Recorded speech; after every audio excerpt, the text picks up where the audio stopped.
নবীজি রওজার পাশেই তারা একটা ছোট্ট কামরা বানালো। কামরার মধ্যেই তারা থাকে। এই কামরা থেকে ওরা গর্ত খনন করে। কেউ দেখে না, কেউ জানে না। গর্ত খনন করে, আস্তে আস্তে গর্ত খনন করে করে করে করে মাটির নিচ দিয়া আল্লাহর নবী রওজা শরীফের কাছে চলে আসছে। আর অল্প একটু জায়গা, অল্প আর এক হাত আগালে পরেই নবীর রওজা শরীফে ঢুকে পড়বে। ওই ভিতরের গর্ত দিয়ে নবীর দেহ মোবারকটাকে চুরি করে তারা নিয়ে যাবে। এই ষড়যন্ত্র নিয়ে এই মিশন তারা চালু করেছে। এইদিকে ভাইয়েরা, বাগদাদের বাদশাহ তখন সুলতান নুরউদ্দিন জঙ্গি রহমাতুল্লাহি আলাইহি, বহুত বড় একজন দিনদার বাদশাহ, বহুত বড় একজন দিনদার বাদশাহ। ইনি স্বপ্ন যুগে দেখেন আল্লাহর নবী বলতেছেন, ও বাদশাহ, আমি তিনটা লোকের দ্বারা বড় বিপদে আছি। এরা আমাকে বহুত বড় ডিস্টার্ব করতেছে। এদের চোখটা হলো নীল, গায়ের রং হলো সাদা, এই হলো এদের চেহারা। এই তিনটা লোকের চেহারাটা আল্লাহর নবী স্বপ্ন যুগে দেখায় দিছেন। দিনের নবী, মায়ের নবী, রহমতের নবী, ওই মানুষগুলার কথা নবীজি স্বপ্নে যুগে এই বাদশাহ সুলতান নুরউদ্দিন জঙ্গিকে তিনি জানায় দিলেন। বাদশাহ পেরেশান হয়ে গেলেন, ঘুম থেকে তিনি উঠে গেলেন পেরেশান পেরেশান। নবী বড় বিপদে আছেন, কিন্তু কোথায় ওরা, কি করতেছে ওরা, কিছুই তো আল্লাহর নবী ব্যাখ্যা করে বলেন নাই। বাদশাহ বড় পেরেশান হয়ে গেল। দিনের বেলা কারোর সাথে বাদশাহ কথা কয় না, টেনশন, মনের ভিতরে বড় টেনশন। দ্বিতীয় দিন তিনি রাতের বেলা ঘুমান। ওই দিনও মায়ার নবী বলেন, বাদশাহ, আমি তোমাকে বারবার বলছি, তিনটা লোক আমাকে বড় ডিস্টার্ব করে রে, তুমি তাড়াতাড়ি করে ওদেরকে পাকড়াও করো। এই হলো তাদের চেহারা। দ্বিতীয় দিনও বাদশাহ বড় পেরেশান, এরা কোথায় কি করে কিছুই তো জানি না। এরপরে তৃতীয় দিন যখন তিনি দেখলেন, ঘুম থেকে উঠে গেলেন, কান্না শুরু করেন। ফজরের নামাজের পর বাদশা মুফতি সাহেবের কাছে যায় জিজ্ঞেস করে, হুজুর, আমি স্বপ্ন যুগে আমার মায়ার নবীরে দেখেছি, নবীজি বড় অসুবিধায় আছেন, কষ্টে আছেন। এইভাবে তিনটা লোক, চোখ তাদের নীল, বডিটা রং হলো তাদের সাদা।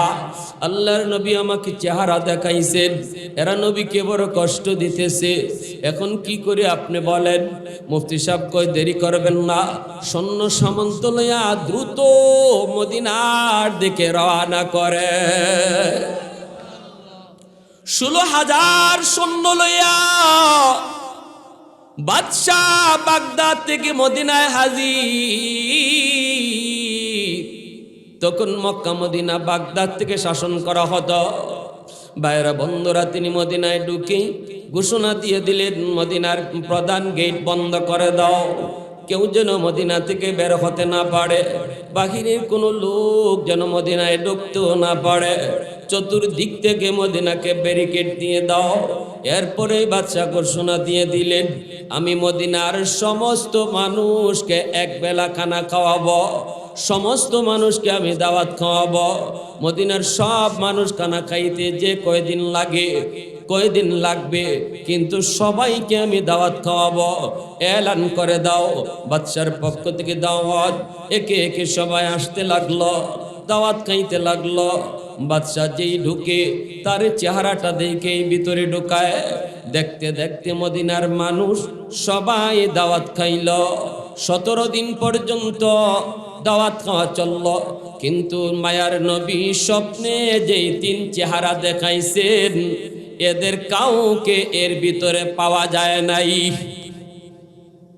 বাদশা আবার অবাক হয়ে গেলেন, ঘটনা কি? মদিনার মানুষ বলো, আর কোন লোক বাকি আসেনি? মদিনার মানুষেরা কয়, আর কেউ বাকি নাই, সবাই আপনার দাওয়াতে অংশগ্রহণ করেছে, কিন্তু তিনজন মানুষ, আল্লাহু আকবার, কিন্তু তিনজন মানুষ ওরা মদিনাবাসী না। মদিনায় এসে রওজার পাশে একটা কামরা বানায় থাকে। এরা কারো বাড়িতে দাওয়াত খাইতে যায় না, বড় পরহেজগার, বড় আল্লাহওয়ালা। মদিনার মানুষের বড় আল্লাহওয়ালা, 24 ঘন্টা শুধু আল্লাহ পাকের জিকির করে। লম্বা দাড়ি, লম্বা পাগড়ি, পরনে লম্বা জুব্বা, অকাতরে তারা দান করে। মদিনার এমন কোনো মানুষ নাই যেই মানুষটা তাদের দান পায় নাই, যাদের সাহায্য পায় নাই। এরা খুব ভালো মানুষ, বড় পরহেজগার। এরা কারো দাওয়াত খাইতে যায় না। বাদশাহ কয়, আমাকে ওই 3 জনের কাছে নিয়ে যাও। ওরা আসতে চায় না, কিন্তু আমি যেতে চাই। আল্লাহু আকবার, জোরে কোন, আর একটু জোরে কোন, আল্লাহু আকবার। এটা আল্লাহর বাতানো পদ, আল্লাহর বলে দেওয়া শিক্ষা। নবীর সাহাবীদের আদর্শ। তারা সময় মতো খুব নরম, আবার সময় মতো খুব গরম। কোথায় তারা নরম? কয় নিজেরা নরম। মুসলমানে কোনো মারামারি নেই, মুসলমানে কোনো কাটাকাটি নেই। রাজনৈতিক পরিচয় আমার ভিন্ন হতে পারে, আপনি বিএনপি, আমি আওয়ামী লীগ, হতে পারে সেটা ভিন্ন পরিচয়, কিন্তু এক জায়গায় আমরা সবাই এক। সেটা হলো আমরা মুসলমান, এক আল্লাহর গোলাম, এক নবীর উম্মত। আওয়াজ দিয়া বলো ঠিক কি না? এই জায়গায় আমরা সবাই এক। যদি দেখি ইসলামের সাথে দ্বন্দ্ব, যদি দেখি আমার নবীর সাথে দুশ্মনী, যদি দেখি কোরআনের সাথে দুশ্মনী, এখানে আমাদের দলের ভিন্নতা, এখানে আমাদের ভিতরে এই গ্রুপ দলাদলি, এটা আমাদের কাছে বড় থাকবে না।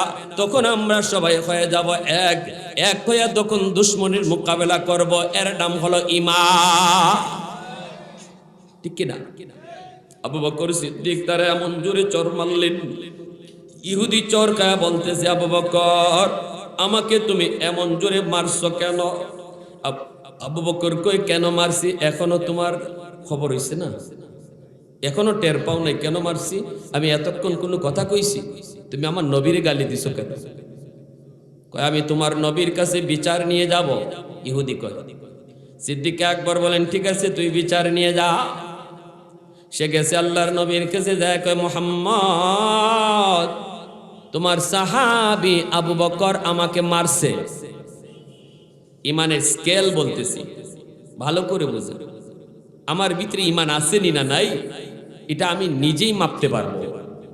ইসলামের বিরুদ্ধে কথা হলে যদি আমার কলিজায় ব্যথা লাগে, বুঝতে হবে ইমান আছে। আর ইসলামের বিরুদ্ধে কথা হলো, কোরআনের বিরুদ্ধে কথা হলো, মুসলমান মরতেছে ফিলিস্তিনে, অথচ আমার অন্তরে ব্যথা নাই, বোঝা যাবে আমার ইমান নাই, ইমান নাই, ইমান নাই। স্কেল মাল ইমান ইয়া রাসূলুল্লাহ। নবী বলে, ইজা সাররাতকা হাসানাতুকা ওয়া ইজা সাআতকা সাইয়্যাতুকা ফাআনতা মুমিন। ইসলামের বিরুদ্ধে যে কথা বলল, সে যদি আমার বাপও হয়, সে যদি আমার নেতা হয়, সে যদি আমার নেত্রীও হয়, সে যদি আমার দুস্থ হয়, তার বিরুদ্ধে আমাকে দাঁড়াইতে হবে। এর নাম হলো ঈমান। কারণ আমার কাছে আমার দল বড় নয়, রাজনীতি বড় নয়, চেয়ার বড় নয়, আমার কাছে আমার ঈমান বড়। দল ছাড়তে পারি, ঈমান ছাড়তে পারি না। নেতা ছাড়তে পারি, ইসলাম ছাড়তে পারি না। এর নাম হলো মুসলমান। ভালো করে বুঝবেন। সিদ্দিক আকবরের মতো নরম সাহাবী গরম হয়ে গেছেন। ইহুদি আল্লাহর নবীর কাছে বিচার দায়ের করলো। নবীজি বলেন, কও কি, কে মারছে? আবু বকর। আল্লাহর নবী বলেন, না, বিশ্বাস হয় না। আমার আবু বকর হলো নরম, আমার নরম সাহাবী এত গরম হতে পারে না। মনে হয় তুমি চিনতে ভুল করেছো। সে মনে হয় উমর, কারণ উমর এইভাবে কইরা তার অভ্যাস আছে, ঠিক কিনা? উমরের দ্বারা এমনটা হওয়া সম্ভব, উমরকে দেখলে শয়তানও রাস্তা থেকে পালায়। উমরের তলোয়ার সব সময় খোলা থাকে, উমরকে দেখলে পরে শয়তান ভিন্ন রাস্তায় যায়। এত বড়, এত রাগী আর এত মেজাজ গরম। নবী বলেন, সবার সাথে ইবলিস আছে, সবার সাথে শয়তান আছে, কিন্তু আমার উমরের সাথে কোনো শয়তান নাই। সাহাবীরা জিগায়, নবী গো, আপনার সাথেও কি শয়তান আছে? নবী কয়, আমার সাথেও আছে, তবে আমারটা কালেমা পড়ে মুসলমান হয়ে গেছে। আমার সাথে যেটা থাকে, এটা কালেমা পড়ে মুসলমান হয়ে এখন আমার কথা মতো চলে।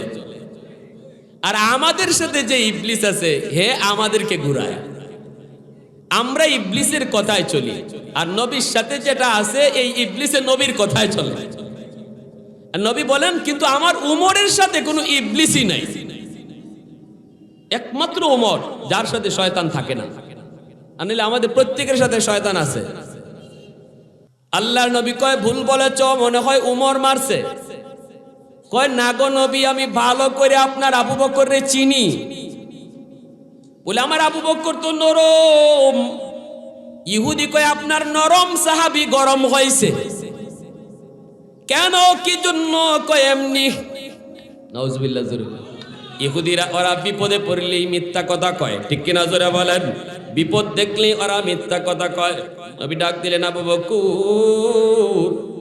নবী ডাক দেওয়া মাত্রই সিদ্দিক আকবর লাব্বাইক ইয়া রাসূলুল্লাহ নবীর দরবারে হাজির।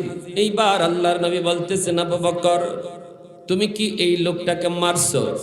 নবীর সামনে সিদ্দিক আকবর বলেন নবী গো হ আমি তারে মারছি, কারণ মুসলমান কখনো মিথ্যা বলে না। মুসলমান মিথ্যা বলতে পারে না। মিথ্যা বলার খাসলত হলো ইহুদিদের, মুসলমানের খাসলত না। সিদ্দিক যার উপাধি সত্যবাদী, তিনি বলেন ইয়া রাসূলুল্লাহ আমি মারছি। আল্লাহর নবী কয় আবু বকর আমি তো ভাবছিলাম এই কাজটা উমর করছে, তুমি কেমনে করলা? ওর গালের মধ্যে তোমার আঙ্গুলের ছাপ, হাতের ছাপ বসে আছে, এত জোরে তুমি তারে মারছো। সিদ্দিক আকবর বলেন নবী গো আমি মারছি কারণ হলো সে আমার বাপ তুলে গালি দিছে, তবুও কথা বলি নাই। আমাকে প্রথমে গালি দিছে, জবাব দেই নাই। আব্বা তুলে গালি দিছে, তবুও আমি জবাব দেই নাই। আমার গোষ্ঠী নিয়ে কথা তুলছে, তবুও আমি জবাব দেই নাই। ধৈর্য ধরেছি, ধৈর্য। এরপরে আল্লাহর নবী দ্বীনের নবীকে গালি দিয়া বসছে। এই কথা শোনা মাত্রই আমি আবু বকর সাথে সাথে হার্ট ব্রেক করলাম, আর সামনের দিকে এগোলাম না। আমি ইমানি দায়িত্ব নিয়ে ওর গালে বসায়া দিছি। এই কথা বলতেই আল্লাহর নবী বলতেছেন আমার আবু বকর যা বলছে এটা কি ঠিক? ইহুদি কয় না ঠিক না। দেখছেন কি করে?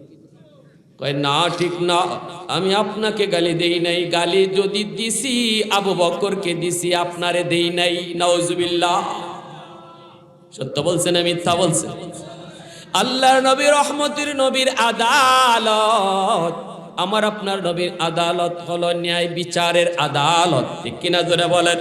মুহাম্মদুর রাসূলুল্লাহর আদালত এমন ন্যায় বিচারের আদালত, ইহুদিরা তাদের নিজেদের মামলা তাদের নিজেদের নেতার কাছে বিচার না নিয়ে নবীর কাছে বিচার নিয়ে আসতো।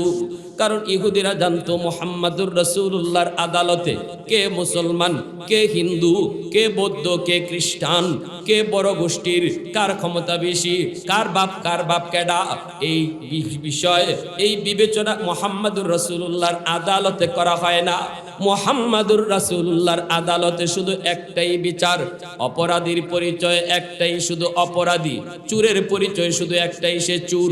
সন্ত্রাসীর পরিচয় শুধু একটাই, সে সন্ত্রাসী।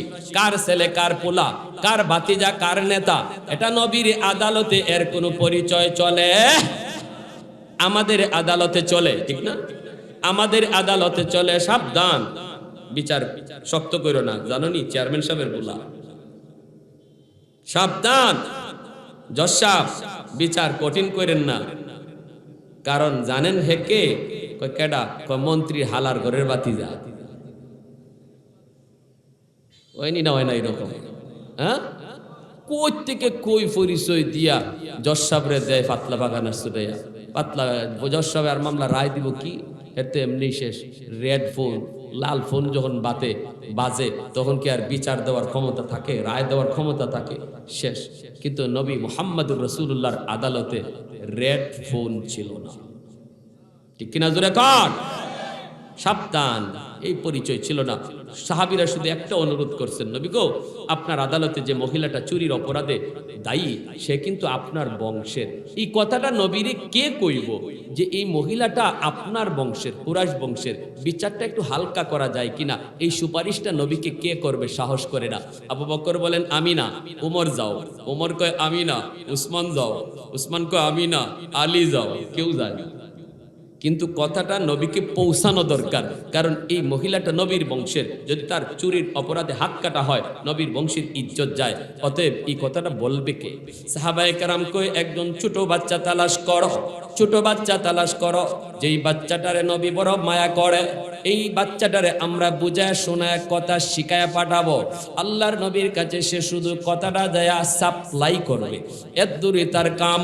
নবী যদি রাগ করেন তাহলে আমরাই যায় বলবো, নবী গো, ছোট মানুষ বুঝে নাই, ভুল করে ফেলেছে, মাফ করে দেন, শিখাই দিমু আমরা, সুপারিশও করবো আমরা। সাহাবায়ে কেরাম, কে সেই ছোট বালক? নবীর নাতি উসামা, যায়েদ ইবনে হারেসা রাদিয়াল্লাহু তাআলা আনহুর সন্তান, নবীর পালক পুত্র যায়েদ ইবনে হারেসা, ওনার ছেলের নাম হলো উসামা। ছোট্ট বালক উসামা নবীজির নাতি, নবীজির ছেলের ঘরের নাতি। ছেলে কেমন ছেলে? কয় পালক ছেলে। নবীজির একজন পালক ছেলে ছিলেন, নাম জানেন আপনারা? যায়েদ ইবনে হারেসা রাদিয়াল্লাহু তাআলা, নবীজির পালক পুত্র। এই উসামাকে সাহাবায়ে কেরাম কয়, উসামা, আল্লাহ নবীর কাছে যে তুমি কথাটা বলে দিও, নবী গো, যে তুমি বলবা, দাদা জান, এই মহিলা হলো আপনার বংশের, অতএব তারে চুরির অপরাধে হাত কাটেন না, আঙ্গুলটা কেটে দিয়ে বিচার হবে, আপনার বংশের ইজ্জত রক্ষা হবে। এই কথাটা উসামাকে শিখায় দিলেন। উসামা আল্লাহর নবীর কাছে যায় বলতেছে, দাদা, এই মহিলা আপনার বংশের, কুরাইশ বংশের, বিচারটা একটু হালকা করা যায় কিনা? বলতেই নবীজি তিনি বসা থেকে দাঁড়ায় গেলেন। আল্লাহু আকবার, জোরে বলেন। চেহারা নবীজির লাল হয়ে গেল, আল্লাহ নবী গুসায় ফুলে উঠলেন। নবী বলতেছেন, উসামা রে, আমার তো মন বলে এটা তোমাকে আমার সাহাবীরা শিখায় দিছে, তুমি তো এমন কথা বলতে পারো না। মনে রাখো সাহাবীরা, শোনো, আজ যদি এই ফাতেমা শুধু আমার কলিজার টুকরা মেয়ে ফাতেমাও হইতো, তবু আমি নবী তার হাত কেটে দিতাম। একটু জোরে কন্যা সুবহানাল্লাহ। तकबीर में कलमा में नमाजों में अज़ामे, तकबीर में कलमा में नमाजों में अज़ामे है, नाम इलाही से मिला नाम मोहम्मद, फरमाते हैं आदम को मुझ खुल्द तरी में लकहा हुआ तू बाब मिला नाम मोहम्मद। আল্লাহু আকবার, জোরে কোন। অতএব নবীর আদালতে কোনো অবিচার হয় না। নবীজি বলতেছেন, আবু বকর, তুমি যে তারে মারছো, তুমি যে তারে মারছো, এর কোনো সাক্ষী লাগবে না, গালটাই হলো এর সাক্ষী। গালের মধ্যে তোমার আঙ্গুলের ছাপ পড়ে আছে, কিন্তু সে যে তোমার নবীকে গালি দিয়েছে এর তো কোনো প্রমাণ নাই। তুমি প্রমাণ পেশ করো, যদি প্রমাণ তুমি পেশ করতে পারো বিচার তোমার পক্ষে যাবে, আর যদি প্রমাণ পেশ করতে না পারো তাহলে বিচার তোমার বিপক্ষে যাবে। তুমি যেভাবে তারে এইভাবে চড় দিয়েছো, সেও তোমার গালে এইভাবে চড় দিবে।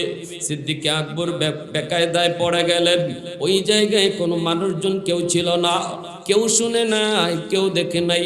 সিদ্দিক এইবার কি বলবেন? আমার নবীও বুঝতেছেন আবু বকর সত্য বলতেছেন, বিন্দু পরিমাণ আবু বকর মিথ্যা বলবে না। কিন্তু মুহাম্মদুর রাসূলুল্লাহর আদালত সাক্ষী প্রমাণ ছাড়া নবী রায় দিতে পারেন না। আল্লাহু আকবার, জোরে কোন। নবী ভালো করে জানেন আবু বকর মিথ্যা বলতে পারে না, কারণ আবু বকরের উপাধি হলো সিদ্দিক, ঠিক কিনা? সিদ্দিক আকবর চিন্তায় পড়ে গেলেন। আল্লাহ পাকের মুখাপেক্ষী হলেন মালিক। ওই জায়গায় কেউ ছিল না, কেউ শুনে নাই, কেউ দেখে নাই। আমি আবু বকরের পক্ষে কোনো সাক্ষী নাই, কিন্তু তুমি মালিক সাক্ষী আছো। আল্লাহ, তুমি তো সব দেখেছো, তুমি তো সব শুনেছ। এই বইলা আল্লাহর কাছে তিনি কান্না শুরু করলেন।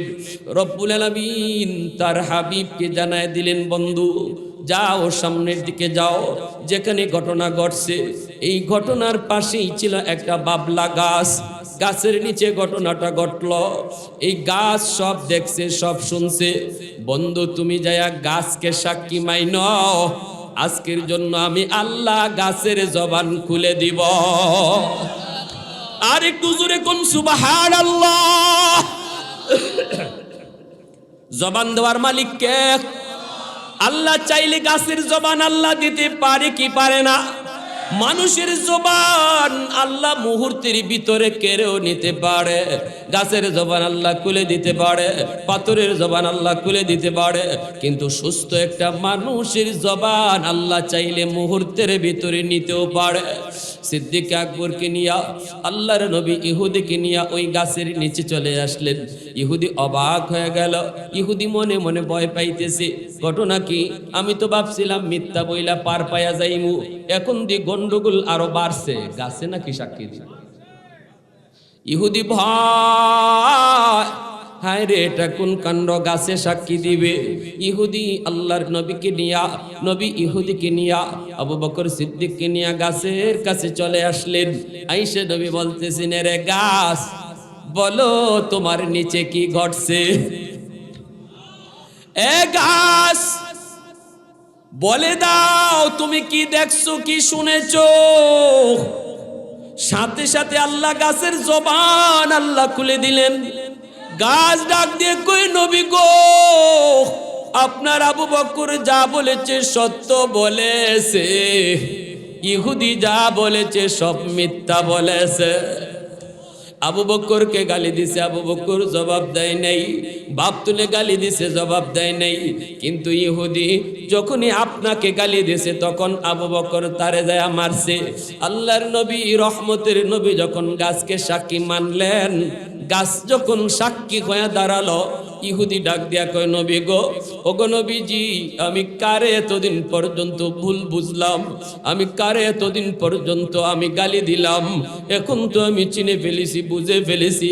যারে গাছে চিনল মাছে চিনল, আমি ইহুদি নবী কি চিনলাম না। যারে গাছে চিনল আমি তেরে চিনলাম না। আমি আর দেরি করতে চাই না, এখনই আমারে কালেমা পড়ায়া নবী দরবারে কালেমা পড়ায়া মুসলমান বানায়া দে। জোরে সুরে বলি সুবহানাল্লাহ, আর একটু জোরে বলি সুবহানাল্লাহ। এজন্য বলি ভাইয়েরা, মুসলমান কোনোদিন নবীর সাথে দুশ্মনী সইতে পারে না। আশিকে রাসূল নবীর সাথে দুশ্মনী সইতে পারে না।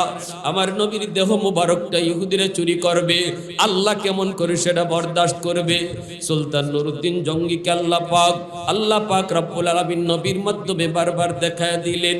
বাদশা আয়েশা যখন একে একে সবাইকে দাওয়াত খাওয়ায়া জানলো তিনজন মানুষ এখনো আসে নাই, এরা কারা? নবীর রওজার পাশে বইসা বইসা ওরা জিকির করে, মদিনার মানুষকে ওরা দান সদকা করে। বাদশা কয়, আমাকে ওদের কাছে নিয়ে চলো। বাদশাকে ওদের কাছে নিয়ে আসা হলো। ঘরের ভিতরে বাদশা যায় ঢুকলো। ঢুইকে যখন দেখে শুধু জিকিরের আওয়াজ, দরজা বন্ধ, দরজা খোলে না, শুধু ভিতর থেকে জিকিরের আওয়াজ। বাদশা বলে, দরজা খোলো। বারবার ডাকাডাকি করার পর ওরা দরজা খুললো। বাদশাহ মন্ত্রী নিয়ে ভিতরে ঢুকলো। মন্ত্রী নিয়ে ভিতরে ঢুইকা তারা খোঁজাখুঁজি করলো। ওই তিনজনের চেহারার দিকে তাকায়, কিন্তু চেহারা চেনা যায় না। মাফলার দিয়া মুখটা তাদের ঘোরা, রুমাল দিয়া তাদের মুখটা ঘোরা। বাদশাহ যায় বলতেছে, চেহারা খুলো, চেহারাটা আমাকে দেখাও। যেই মাত্র রুমালটা সরায়, আল্লাহু আকবার, যেই মাত্র চেহারার উপর থেকে রুমাল সরায়, নুরউদ্দিন জঙ্গি তাকায় দেখে আমার মায়ার নবীর স্বপ্নে যেই তিনটা চেহারা দেখাইছে গো, এই একই চেহারা, এই তিনজন মানুষের চেহারা। বাদশা আল্লাহু আকবার কই আল্লাহর কুদরতি কদমে সেজদায় পড়ে যায়। আল্লাহর কদমে সেজদায় পড়া বাদশা আল্লাহর শুকরিয়া আদায় করে। আর বাদশার চোখ দিয়ে পানি পড়ে। ও মদিনার মানুষ, আমি যেই কাজে মদিনায় এসেছি আমি পায়া গেছি, যাদের খুঁজে আমি মদিনায় আসছি তাদেরকে পায়া গেছি। এই কথা বইলেই বাদশা বলতেছে তোমরা এই জায়গা থেকে উঠো। ঘরটা চতুর্দিকে তারা তালাশ করতেছে, কিছুই পায় না, কিছুই বুঝে না। এইবার বাদশা কয় তোমরা যেখানে বসা যায় নামাজের মুসল্লা সরাও। যায় নামাজের মুসল্লাটা সরানোর পরে দেখে একটা বিশাল চাটাই, চাটাইটা উঠানোর পরে দেখি বিশাল একটা পাথর। ঘটনা কি? পাথর গর্তের মুখের মধ্যে ওরা পাথর ফালাইয়া পাথরের উপরে চাটাই দিয়া চাটাইয়ের উপরে যায় নামাজ বিছাইয়া যায় নামাজে বৈশা বৈশা ওরা জিকির করে। আর রাতের অন্ধকারে পাথর সরাইয়া ওরা গর্ত করে। নাউজুবিল্লাহি মিন যালিক। আর একটু জোরে কোন নাউজুবিল্লাহ। ক্ষমতা কার? কার ক্ষমতা? প্রশংসা করব কার? রাজত্ব কার? সুলতান নুরউদ্দিন জঙ্গি রহমতুল্লাহি আলাইহি ইনি বলতেছে এই মদিনার মানুষ তারা যখন এই লোকদের ঘরে ঢুকে এদের তিনজনকে যখন গ্রেফতার করে বের করে নিয়ে আসে, মদিনার মানুষ এই তিনজনের পক্ষে নামছে, কারণ জানেই না হুজুর এই মানুষগুলি এত ভালো, এত মুত্তাকি, এত বড় পরহেজগার, এত বড় আল্লাহওয়ালা। মদিনার এমন কোন মানুষ নেই যেই মানুষকে ওরা দান করে নাই, সদকা করে নাই। 24 ঘন্টা ওরা শুধু আল্লাহ আল্লাহ জিকির করেছে। নবীর রওজার সামনে দাঁড়ায় দাঁড়ায় শুধু নবীকে সালাম জানাইছে। এত বড় মুত্তাকি, এত বড় পরহেজগার আমাদের চোখে আর মদিনাতে পড়ে না। দয়া করে আপনি এদের কোনো ক্ষতি করবেন না, দয়া করে আপনি এদের কোনো ক্ষতি করবেন না। সুলতান নুরউদ্দিন জঙ্গি রহমতুল্লাহি আলাইহি তখন বলতেছে মদিনার মানুষ আসো তোমাদেরকে ওদের আসল চেহারা দেখাই, আসল চেহারা ওদেরকে দেখাই। শুনো, ওদের ঘরের ভিতরে তোমরা যা দেখতে পাও একটু দেখো, দেখো যে এসে তারা কেমন গর্ত করেছে।